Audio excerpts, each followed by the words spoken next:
Hi there, this is Sonia from An Enthusiastic Reader. It's Friday. It's time for our Friday reads. I haven't done one in a while, so I thought I would just go ahead and tell you about some of the great books that I read in the last 30 days or so. And yeah, let's just get started. The first book I want to talk to you about is from the Septology series by Jan Fosse. They're Norwegian, translated by Damion Searls, and these are the other name. The first one's called The Other Name, and it has two books in it. It's confusing. It's like there are three actual volumes in this series, and each volume has two books. And so we're following a painter who's got some good success. He's an oil painter, and he lives in Norway in a very small community by himself, essentially. He knows a few people. He interacts with just a few people at a time, including like a neighbor who kind of takes care of him and like plows his driveway and brings him food. And then the main character, his name is, I think it's called Asle, Asles, Asles. I'm not sure if I'm pronouncing that right. I didn't listen to the audio, but so this is an incredibly slow novel. It's intended to be slow. It's just very little moments in his life, and it's kind of a meditative prose. I don't know how else to describe it other than you start reading it and you get into the mindset of the prose and of the life that this painter is living. And then you start going back in time with him as he sort of relives memories. Like you feel like he's thinking about them, but you feel like he's actually reliving them or seeing them from afar, from a distance, and like encountering his own past self with his wife, with his parents, like different things that happened to him. And on top of all of this, there is another character in the story with the exact same name. He is an alcoholic. He lives in another town, but the two characters know each other in a sense, and he's a doppelganger for the painter. And so we also see things that happen in the other character's life. It's all very mysterious, and it's not clear-cut at all, and it's supposed to be more just in your head than it is anything else, I think. But I love the writing, and I loved being a part of this, and love seeing the way that the repetition of things, of memories and of actions and of his interior monologue come together. It's like nothing else I've read before. I really enjoy it. I don't think every single person would enjoy this because you've got to just do a lot of slow reading, slow thinking. You can't be doing anything else. You cannot skim this, but I definitely want to read the next two volumes, which contain 4 books, and probably more that this author has written too, because if he's written this and it's so brilliant, I want to see what else he's written as well. I finished Cranford by Elizabeth Gaskell. This is not quite a full plotted novel, although there is an overarching story. There is forward momentum in the plot. The characters do develop and they grow and change, but it's told in small snippets of stories by this woman named Mary Smith, who comes to Cranford, which is a small village in England, and is full of unmarried women mostly. There are a few people that move into the town and give the other ladies something to think about, something to criticize, something to judge.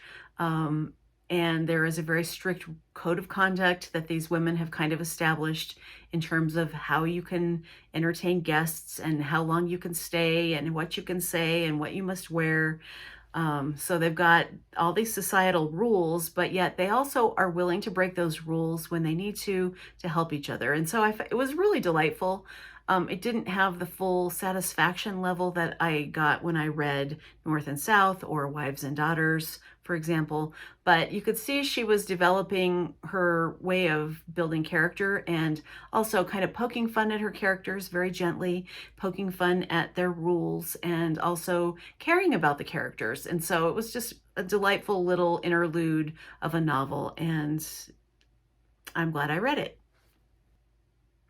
Another novel I read was Norwegian Wood by Haruki Murakami. This is probably my very least favorite of the Murakami novels I have read.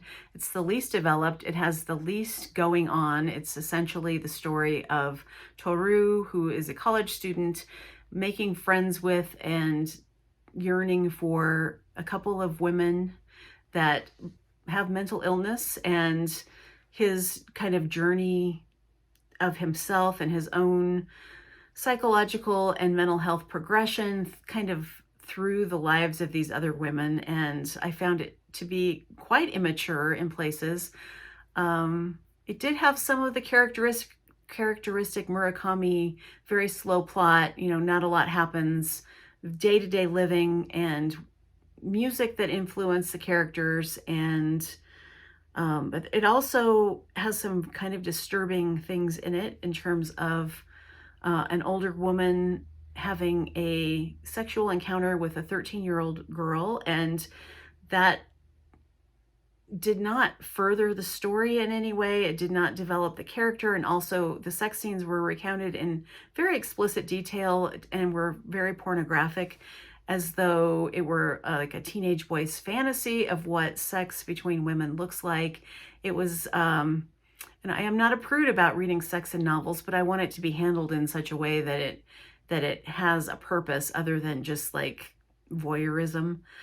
So there were some things like that. There's a lot of suicide in this story as well, and I know that's very typical in Japanese literature.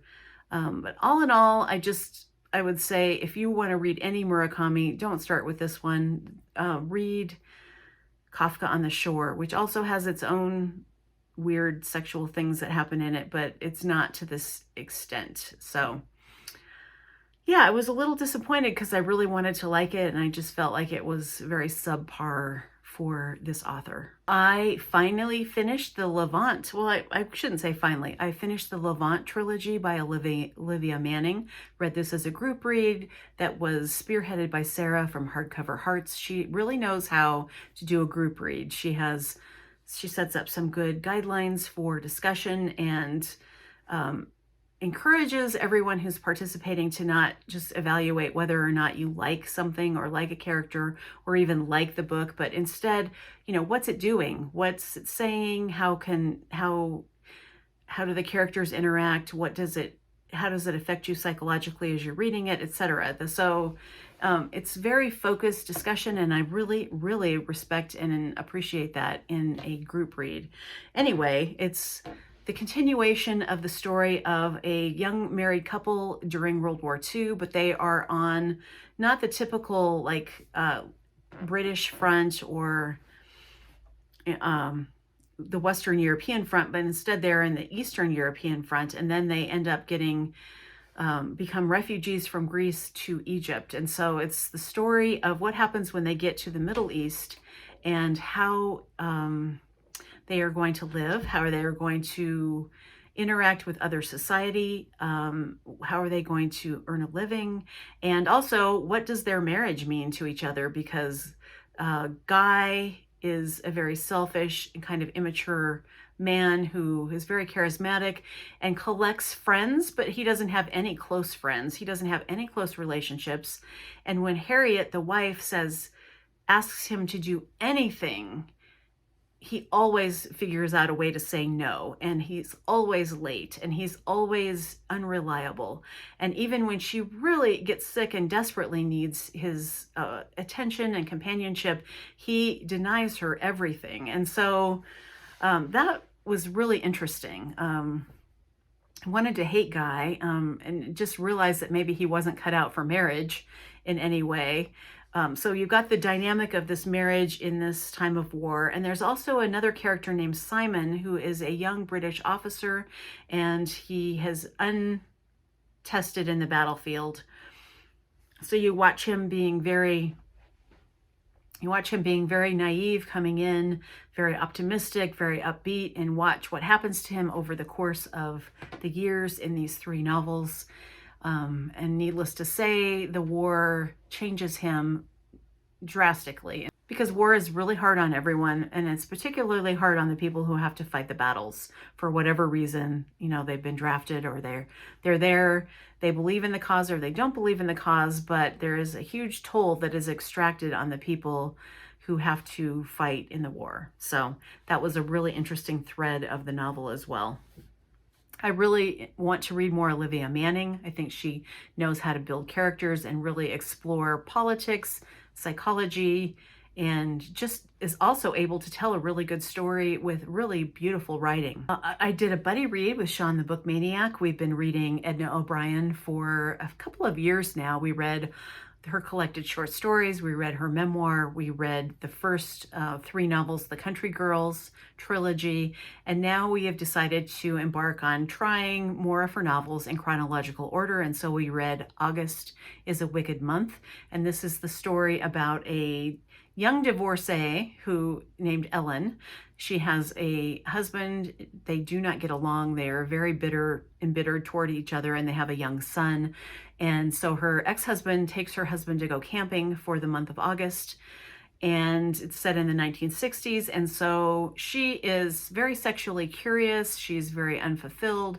She was unfulfilled in her marriage. And so she just wants to kind of go party and kind of discover her own desires and just live a different life while her son is being taken care of by her husband. So she runs off to the French Riviera, and she meets a whole bunch of very superficial and unserious people, I would say, who would take advantage of each other, and all of her different relationships that she has with these different men, and even people she's not interested in, and constantly getting hit on and harassed by other men in the country. And she's just trying to figure it all out. And so, but the writing is really excellent. And as much as sometimes I was thinking that she was pretty immature, you know, she is given a path trying to find her place in the 1960s as a woman, where women are kind of used as objects, as happens. So I thought it was a really interesting novel. I'm curious to see how Edna O'Brien matures in her novel writing as the years go by. So we will be reading a couple of these novels a year and see what her writing trajectory looks like over time. Another novel I finished is Sea of Tranquility by Emily St. John Mandel. I'm not sure if St. John is a middle name or if it's a hyphenated maiden name, married name. I don't know. Anyway, I don't know how you'd alphabetize her at the library. Anyway, this Sea of Tranquility is a short novel. It's a time travel novel. It's a companion to The Glass Hotel. It has a carryover of some of the same characters. The Glass Hotel was not a time travel novel, but it was, the formatting was kind of a mixed up chronology as well. So it kind of gets you on the path towards thinking about the ramifications of time travel, the weaponizing of it by governments, and then also the individual stories, especially in this novel, of people who encounter time travel in some way. And they are all connected.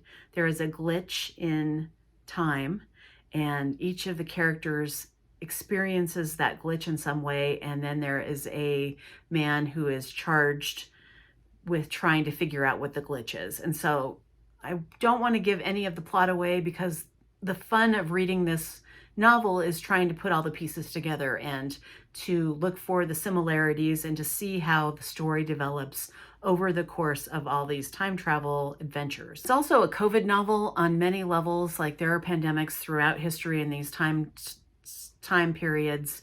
So it's got a little bit of a Station 11 also vibe, although I don't think it's the same universe as Station 11. So if all of this makes any sense to you, or you like time travel, or you like the way that Emily St. John Mandel writes her books, then I think that this was something you should definitely pick up. The last thing I want to talk about is a graphic novel called The Waiting by Keum Suk Gendry-Kim, and it was written in Korean and is translated. I'm going to put the translator in the show notes because I forgot to write it down. I'm just going to read the description of the plot to you. I'm just going to read the description because it says it a lot better than I could say it. The Waiting is the fictional story of Guija, told by her novelist daughter. When Guija is 17 years old after hearing the Japanese are seizing unmarried girls. Her family marries her in a hurry to a man she doesn't know.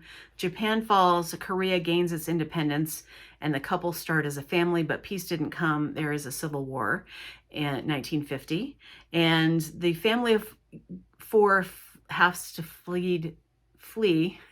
The family of four has to flee south, and they get separated in the meantime. So there are dual timelines. There is the present when Guija is an old woman and she wants to have a reunion with the son she was separated from during this time when they were refugees. And so it's kind of it's about her story, and it's got some other stories interwoven in it too. And it's also the history of what happened to these North Korean people during the Korean War. She fled to the South, so she's in South Korea, but her son and husband stayed in North Korea, and she wants to have a reunion with them. There is a program that the Red Cross has helped to facilitate, and the North Koreans allow about 100 people a year to experience these reunions in this demilitarized zone. And so that's the crux of it, is that this woman really wants to have that reunion, and for various reasons, including the neglect of her daughter, who doesn't really help her make sure this happens. She doesn't get that fulfillment, but other people do, so you get their stories. The art style is beautiful. I'm going to give you a few examples that I took screenshots of because I thought this is gorgeous. And I was really engaged with the characters and learned something about the history of all of these people and the plight of them as they were separated. So highly recommended. It was a great graphic novel. I believe it was up for some awards when it came out, and yeah, I would just pick it up, please. For any of you who are following my spreadsheet video that I posted the other day about how I decided to delve deep into my Kindle library and see what I actually have and see what I would prioritize. I have read a couple of books off my list, and my spreadsheet project is still going. I have added some spreadsheets. I downloaded all the data from Goodreads and created that into a spreadsheet as well. So kind of in a little mode right now of trying to organize and keep track of my reading life and my brain. So that's going well. I'm going to put a link to that video if you didn't see it and you're interested. I have some great things on my Kindle, and that's going well. I also would like to encourage you to watch a TV show called Reservation Dogs. It's on Hulu. It is set on a reservation in Oklahoma. It's a present day story with flashbacks. It centers around 4 teenagers who've lost one of their friends, and it's about their dynamics. It's also about the circle of adults that take care of them, the sense of community that everyone has for taking care of each other. Also, there's like little feuds and there's funny moments. But the characters are really well developed. The writing is fantastic. It's funny, it's sad, it's got a great soundtrack, and all of the creators of the show are Native people. So it's not like a bunch of white people deciding to make a TV show about Native Americans. It's their story, and they get to tell it their way, and it's really wonderful. So I highly recommend that. We watched some other things, but that's the thing that sticks out in my mind that I know readers would like. So I am going to let you go. Thank you so much for watching. Thank you to all the new subscribers, and I will see you in the next video. Bye.